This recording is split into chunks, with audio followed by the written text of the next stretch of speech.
All right, welcome back to 50 Shades of Beige.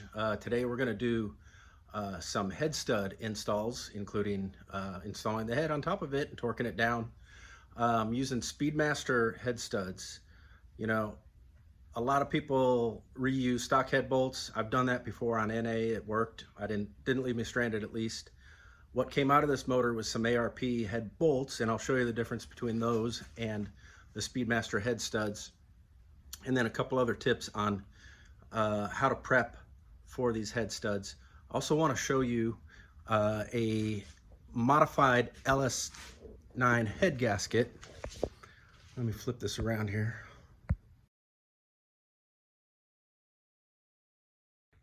All right, so here's a close-up of the block. We've got an LS9 head gasket already laying on top of it. We have the head dowels installed. You don't want to forget those. Even if you're running studs, that's what actually keeps the head located.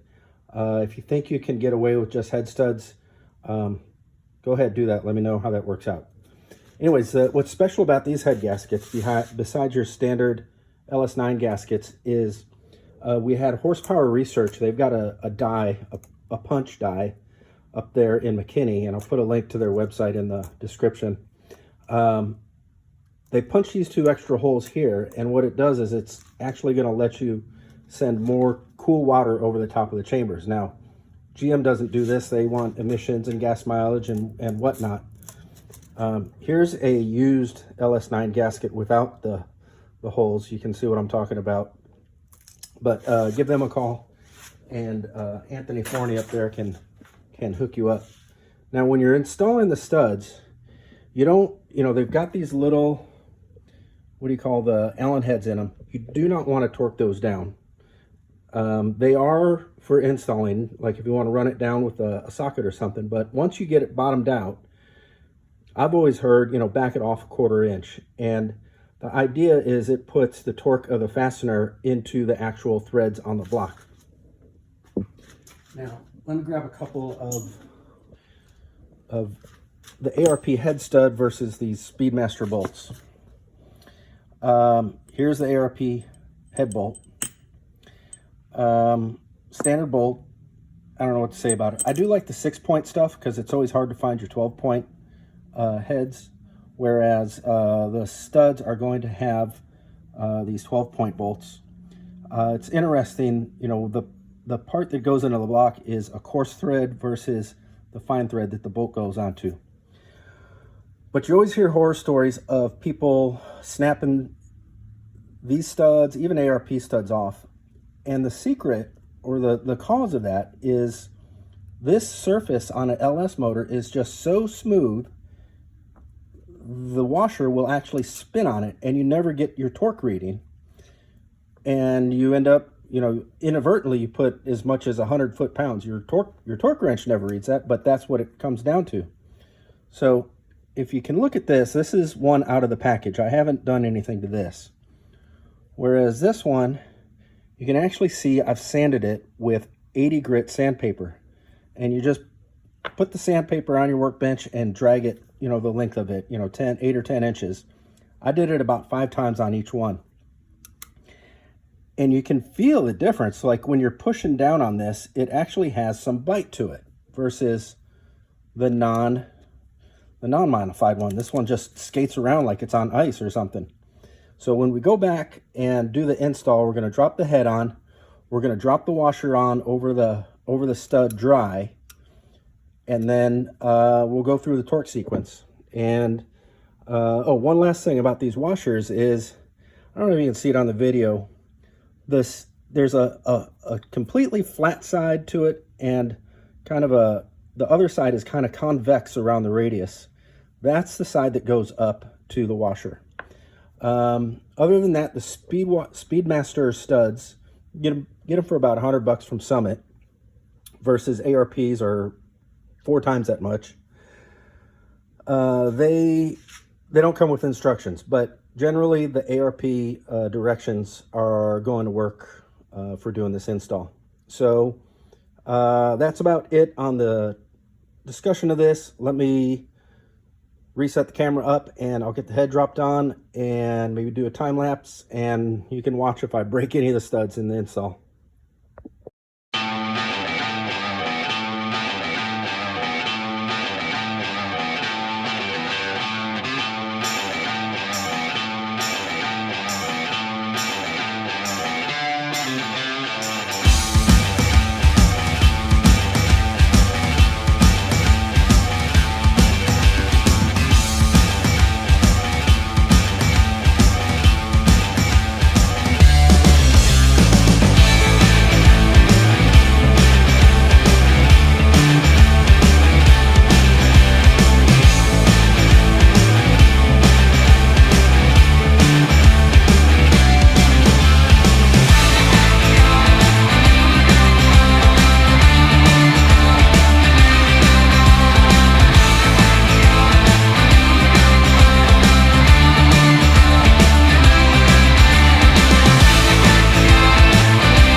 So that did it. That was 25, 50, and then 70 foot-pounds.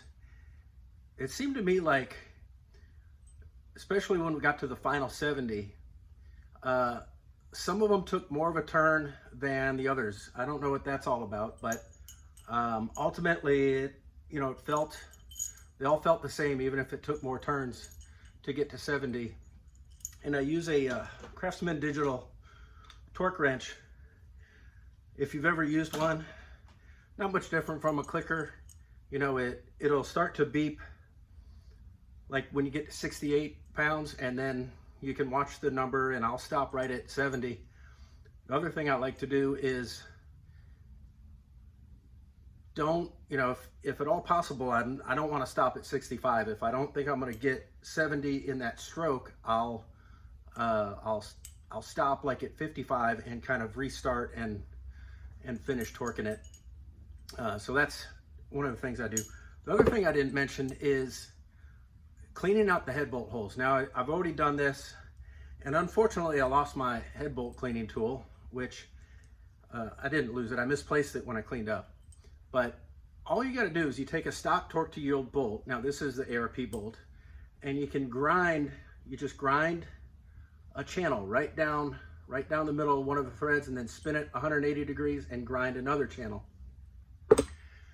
And then you just run that in and out of the bolt holes, and it does a great job at cleaning up the threads. You know, spray them down with brake clean and just get all the junk out of there. The other thing, especially with bolts, you want to make sure that the bolt holes are dry. Spray them out with compressed air. I've heard of whether it's oil or brake clean or water being down in one of the bolt holes, and you torque it, it will actually hydraulic the threads, and it can crack the block. Never seen it happen myself, but I've heard of it. But lastly, yeah, I mean, for $100 so far, those worked out pretty well. I didn't have a problem with the ARP head bolts either when I ran it last year, about 8,000 miles. But you know, if I figure I'm going to have this block for a few years and the heads are going to come off and on, the studs will be easier on the aluminum block. That's an LS2 aluminum block. They're hard to come by, and every time you do come by them now, they get more and more expensive. So trying to preserve the integrity of it as much as possible. Anyways, that's about it for this video. So like and subscribe. Talk to you later.